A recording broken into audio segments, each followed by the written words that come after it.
Greetings to all viewers around the world. Today is Monday, May 4th, 2026. Welcome to Only the Truth channel, your trusted source for in-depth global analysis and honest reporting. My name is Jennifer, and I am honored to be your presenter for today's broadcast. In today's segment, we turn our attention to rising geopolitical tensions in the Middle East, particularly in the Persian Gulf, where recent developments involving Iran and a United States Navy vessel have sparked serious global concern. Reports indicate that warning missiles were fired amid disputes over maritime access in the Strait of Hormuz, raising questions about the stability of the current ceasefire and the possibility of renewed conflict. As tensions escalate, experts are warning about the broader implications, not only for regional security, but also for the global economy, energy supply chains, and international relations. This situation is evolving rapidly, and the stakes are higher than ever, with potential consequences that could affect nations and communities across the world. Stay with us as we break down the facts, examine different perspectives, and explore what this could mean for the future of global peace and stability. Before we begin, don't forget to subscribe, like, comment, and share this broadcast on WhatsApp, Telegram, Facebook, and all your social media platforms. Your support helps us connect people across the world and keep important conversations alive. It is May 4th, 2026, and it's just after 8 a.m. local time here in Texas as tensions are soaring in the Persian Gulf. You have the IRGC announcing that it fired 2 missiles toward a U.S. Navy ship as a warning shot because that ship was trying to cross into the Strait of Hormuz. You got CENTCOM coming out and saying, oh, well, the missiles missed the ship. Iran didn't do anything, completely ignoring Iran's entire statement in the first place. But this also comes as you have the Trump administration escalating tensions. You have Trump declaring that U.S. ships will be escorting other vessels to get through the strait, not making it clear how in the world he thinks he is going to carry that out. Clearly, it's not going too well when it comes to Trump's so-called Project Freedom. But what does all of this mean for the ongoing tensions in the region, and where could we be headed as while they may have a ceasefire, it's more so in name only, and we could be headed right back into this hot war at a moment's notice? Well, we got into all of the latest with a special guest earlier, so let's take a listen to that conversation now. Joining me now to discuss is Syed Mohammad Marandi, a professor at the University of Tehran. Professor Marandi, thanks so much for taking the time to join me. Thank you very much for inviting me. It's always a pleasure.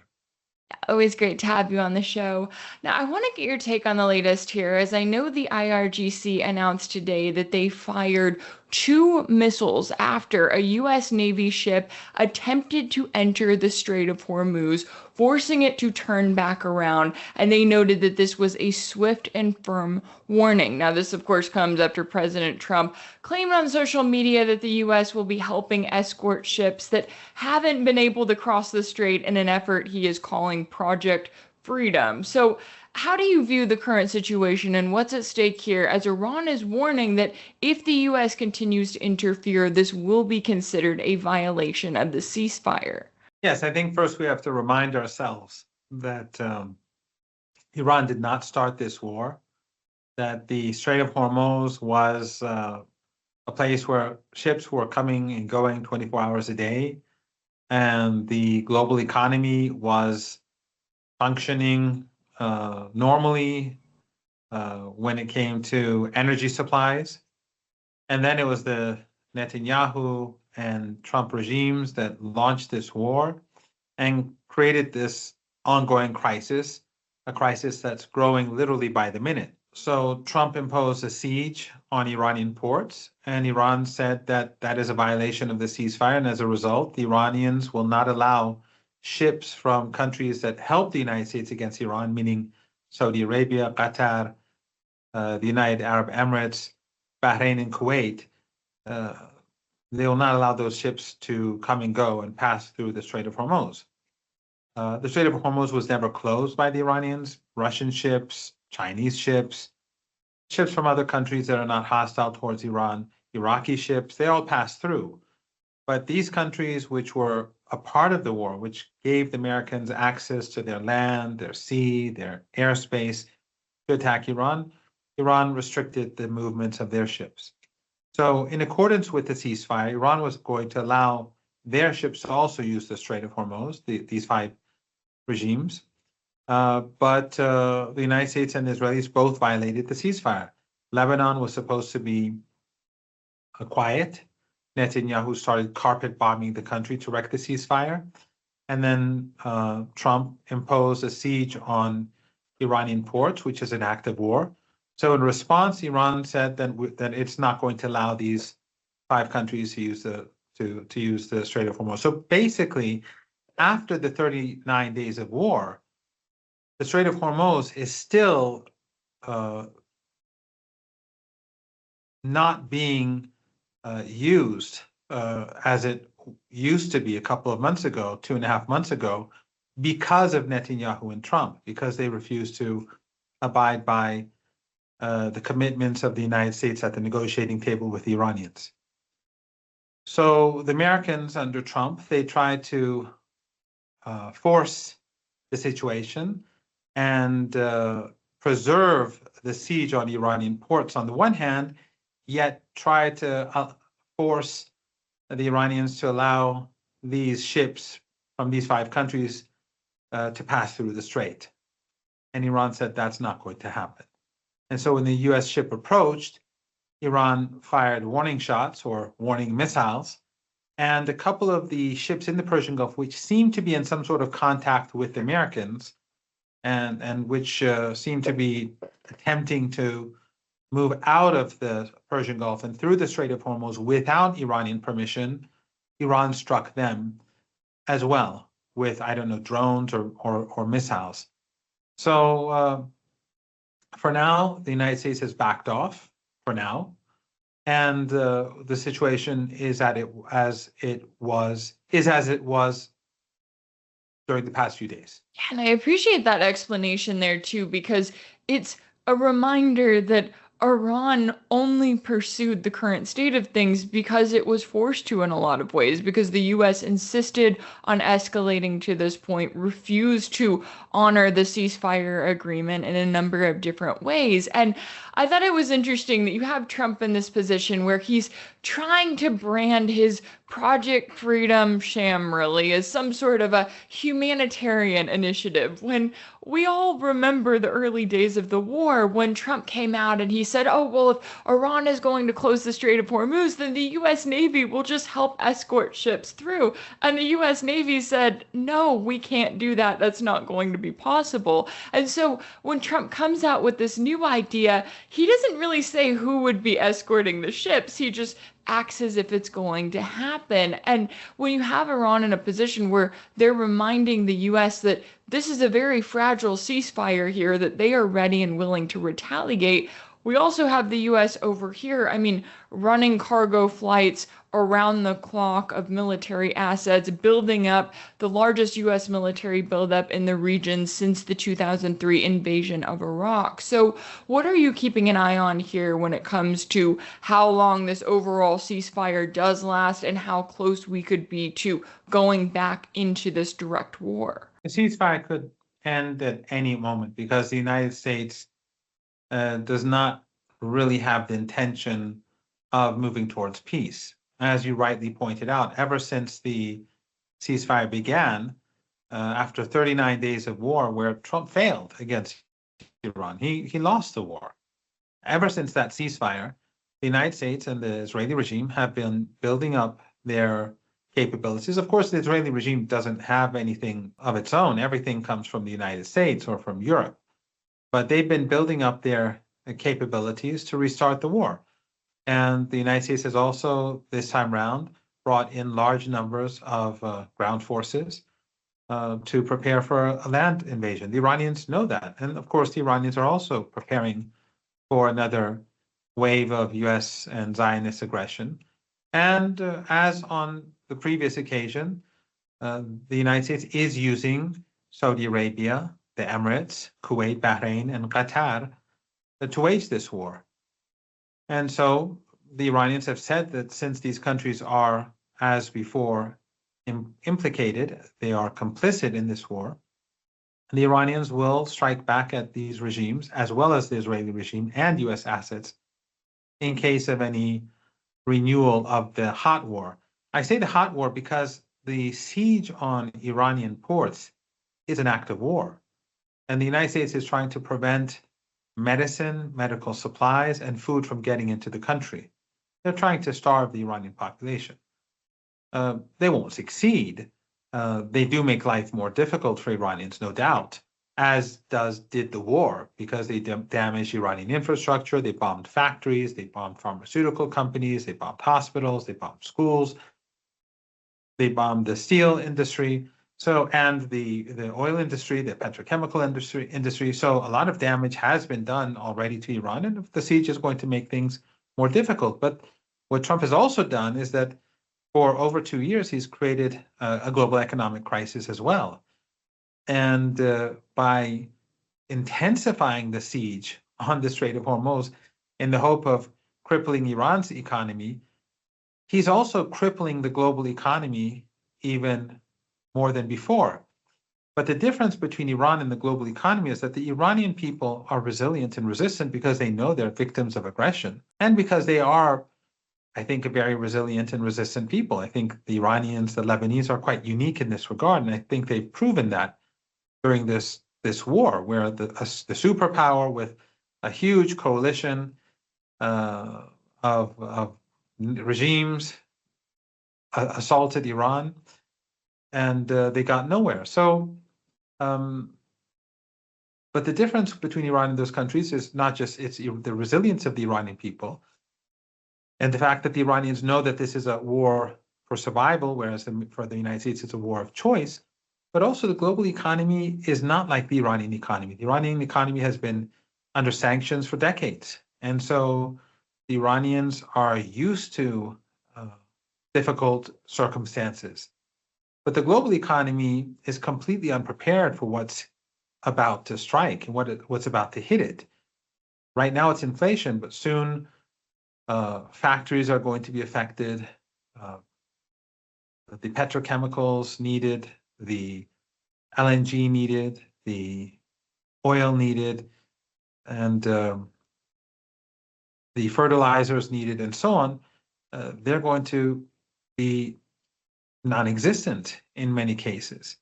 And supply chains are going to be heavily disrupted. And the world is not prepared. And if this continues, we're going to see I think we're going to see a global recession anyhow, as things stand. But if it continues, or if the United States foolishly goes back to the hot war, then I think we're going to see a global economic depression, probably worse than 1929, 1930, and the 30s in the previous century. So by strangling Iran, Trump is also strangling the United States and countries across the world. Yeah, it's a good reminder of what's at stake here when you look at this war that the US is continuing to pursue. And I know that a lot of people, they look at Trump and they think, okay, he's got to take an off ramp, right? He's got to agree to some sort of a deal, back off of this. In some ways, when the US was agreeing to get into talks, there was a question of whether that would be the case. But when you look at the Trump administration, they are so focused on a nuclear deal. They're still acting as if that is something that is going to be a possibility, as if this war never happened. Meanwhile, Iran is over here noting that this war has changed everything. Do you see any kind of a possibility for a deal here, or does it feel like we're headed into the next phase of this war and then maybe the Americans will wake up a little bit, if that's even a possibility at this point? Well, if Trump does hypothetically take an off-ramp, there is an opportunity to de-escalate and to make some sort of progress, at least to revive the ceasefire, to have agreements to further de-escalate gradually down the road.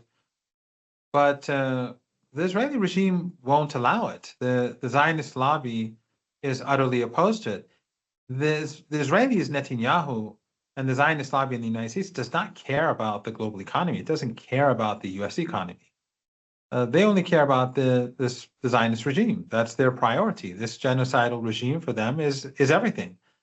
So they are going to continue pushing. And from what we've seen so far with Trump, he has been obedient to them. He's been listening to them.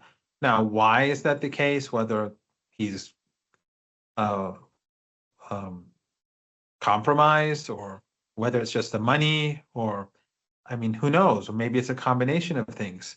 But it is quite extraordinary how far he's gone for the sake of Netanyahu and for the sake of the Zionist lobby. So it's difficult to see at this moment Trump make the right decision. However, since the global economy is taking a great hit, and it's a huge hit, it's really bad, and it will get much worse in the weeks ahead. And if this continues much longer, it is going to be catastrophic. Really catastrophic. If the United States comes to the point, to the recognition that the price that it's going to pay for all this is just too much, then there's a chance that that there may be a divergence of interests, where the United States finally says to the Israelis that our national security, our economy, our stability at home is the priority for us. Under those circumstances, I think that there could be change in U.S. policy. But as things stand at the moment, I think that what Joe Kent wrote in his resignation letter is still accurate, and that is that this war is not about the nuclear program. This war is not about any threat to Iran, because Iran is not pursuing a nuclear weapons program, and Iran is not a threat to the United States. This is about, as he put it, the Zionist lobby and the Israeli regime. And of course, he was the anti-terrorist chief in the United States installed by Trump. So I think that the case that he made back then in his resignation letter, or the statements of fact that he put out for the public, they remain valid today. But again, the price is rising by the minute. The threat to the global economy is increasing by the minute, literally by the minute. And therefore, we have to see, which course of action the United States takes. But I think for now, the Zionists can rest assured that they're still in charge. Yeah, we've watched as the US has tried everything, right? They've tried decapitation strikes, color revolution, all of these decades of sanctions, all of these ways to try to go after Iran. And as you were mentioning the cost there, I did want to bring up this report. And I think it's interesting. You've got the mainstream media admitting this more and more, right?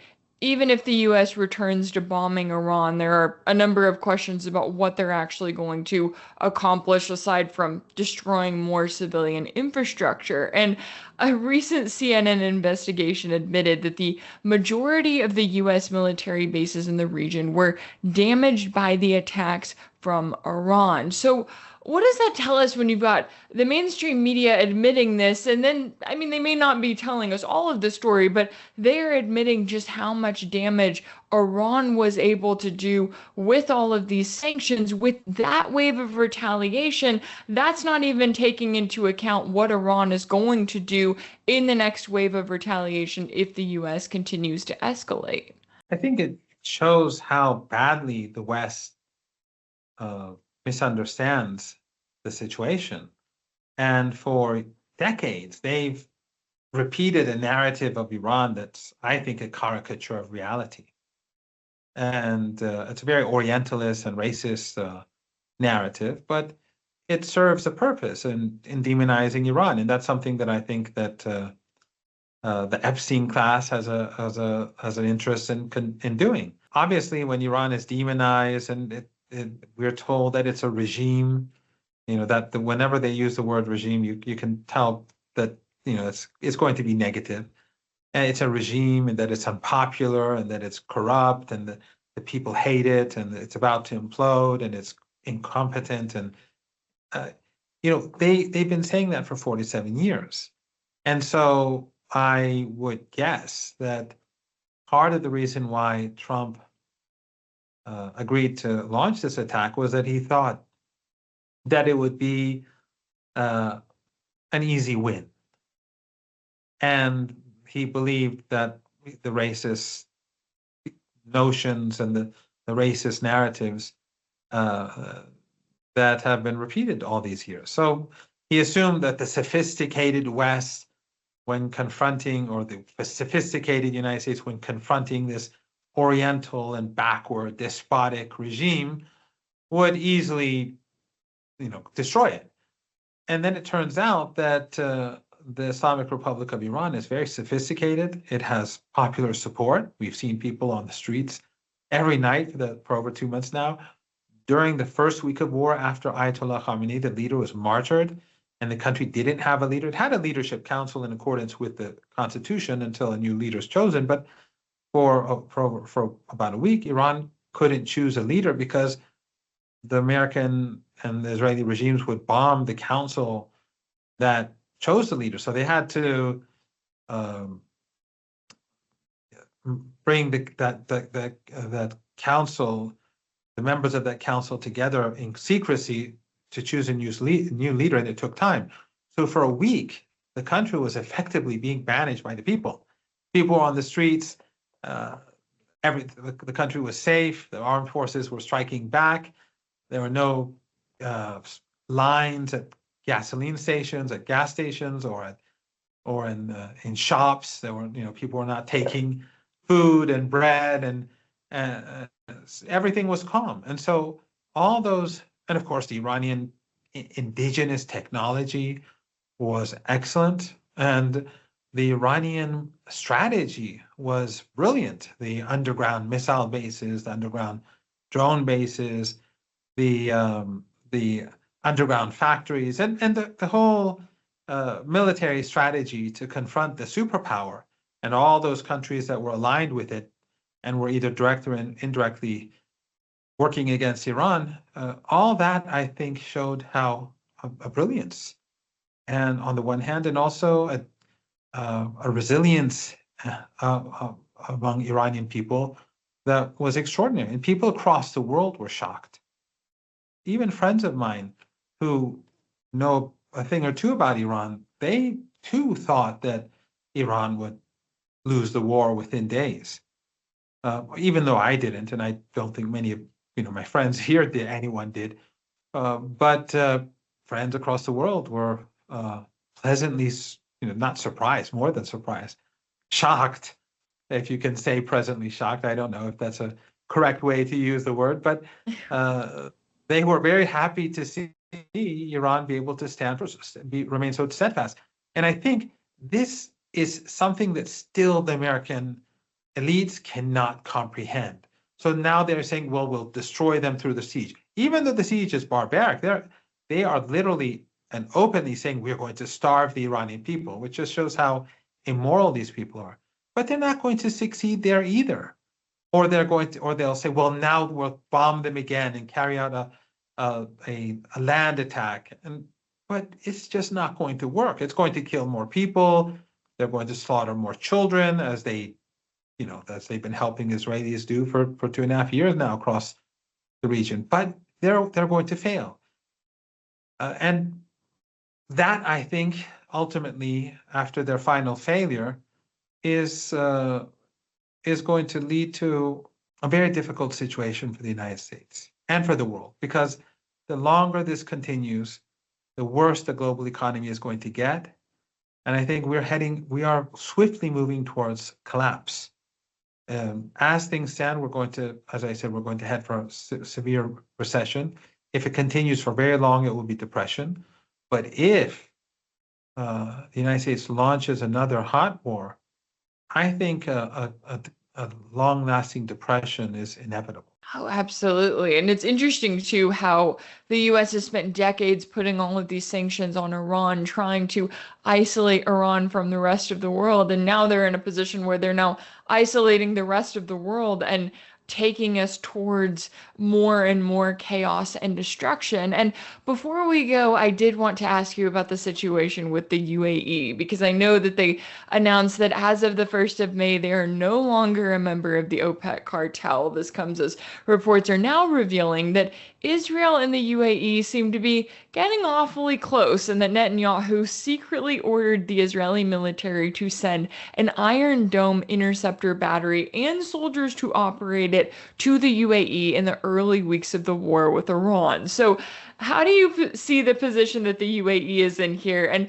could they become even more of a target for attacks from Iran as this war is still ongoing, but more so when it resumes? Well, just today, Iran has announced a operational zone, a military zone for the Strait of Hormuz that includes that where the port of Fujairah, which is outside of the Persian Gulf, is within that zone. So basically, the Emirates is going to be under a lot of pressure from Iran from now on. They are very much complicit in the murder of thousands of Iranians, and they're at the forefront of this this criminal war. And I mean, they're as guilty as anyone else. And so I think if the United States attacks Iran again, I think that Iran will hit the Emirates and all the other countries that have been assisting the United States very hard, but probably the Emirates harder still. And if the United States goes after Iran's critical infrastructure, like electrical power plants, then Iran will retaliate. And in the Arabian Peninsula, during the summer, which we're approaching, and May is a transition month, it gets very hot and humid. And if the Emirates has no electricity, then everyone will have to leave. They'll just have to leave the country. And I think that would be the end of the Emirates. So, and that would, I don't think American forces could stay there or in any of the other countries in the Persian Gulf region. So they're very vulnerable in the summer, and the summer is long and hot and humid. So hopefully the Americans won't be foolish enough, the Trump regime won't be foolish enough to go down this road, down this path, but the Zionist regime wants to push it there. They want war, they want devastation, and they don't care if it destroys the global economy. So we'll have to see. But the Emirates, whether there is further another act of aggression by the United States, meaning a hot war, or not, the Emirates is never going to go back to where it was 3 months ago, 2.5 months ago. That era is over. And Iran's control over the Strait of Hormuz is permanent. And for now on, these countries are no longer going to be allowed to be a platform for aggression against Iran. This is not their first time. In 1980, when the West pushed Saddam Hussein to invade Iran, these countries gave Saddam Hussein over $200 billion then. And in today's numbers, that would be much higher, hundreds of billions of dollars, to help destroy as much of Iran as they could. And they also assisted him with, of course, Western technology, especially the Germans, to create a chemical weapons program. So Iran has many grievances, and Iran is not going to allow them ever again to play the role that they did before. And I think that today's decision to include Fujairah, the port city of Fujairah, which is outside of the Strait of Hormuz, within the scope of the area of control of the Iranians in the Strait of Hormuz, is a strong message to the Emirates that if you think of aggression in future, the price will be very high. One final point, and I've said this on other elsewhere, but I think it's worth pursuing. I mean, I think it's worth saying, and that is that there are very few good books on Iran, but a couple of authors who worked in the White House wrote a very good book on Iran a few years ago. Clinton, Hillary, Mann Levitt. They wrote a book called Going to Tehran. And they dealt with a lot of the myths about Iran in their book. It's a very good book. But they predicted what would happen. They basically said that the United States has to move towards rapprochement. Otherwise, we're going to move towards conflict. And they turned out to be right. But when they wrote the book, even though they themselves were working in the White House under Condoleezza Rice,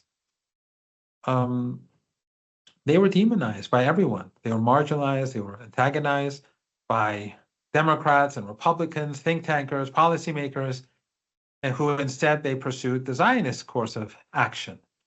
And if people had listened to these two scholars, we wouldn't be where we are today. Yeah, an important reminder that all of this was there, right? This didn't just come out of nowhere. It's not as if the US woke up one day and was shocked to find that Iran was suddenly retaliating after they warned for not just months but years that they would do exactly that as the US continued to escalate this conflict. And I know that there is certainly a lot at stake here all around, and I really appreciate you taking the time to join me today to break down all of the latest here. Syed Mohammad Marandi, a professor at the University of Tehran, thank you so much for your time and insight. Thank you very much for having me, Rachel. If anything in this video resonated with you, be sure to like it, share it with your friends, leave a comment, and as always, don't forget to subscribe. And if you want to keep up with all of my work, make sure that you're subscribed to my page on Substack. That's rachelblevins.substack.com. That's where you'll find ad-free videos and new weekly episodes of my exclusive series for paid subscribers called Sanctioned. You can also check out Sanctioned over on my page on Patreon. That's patreon.com/Rachel Blevins. As always, thank you all so much for all of your support, and I'll see you next time. Thank you for staying with us on Only the Truth channel. At times like these, your voice matters more than ever. Global events such as these remind us of how interconnected our world has become and how important it is to stay informed and engaged. We encourage you to reflect on what you've heard today and join the conversation. Your perspective contributes to a more informed and connected global community. Now, we would like to hear from you. Do you believe the current tensions in the Persian Gulf could lead to a larger global conflict, or is there still room for diplomatic resolution? How do you think these developments might impact the global economy and everyday life around the world?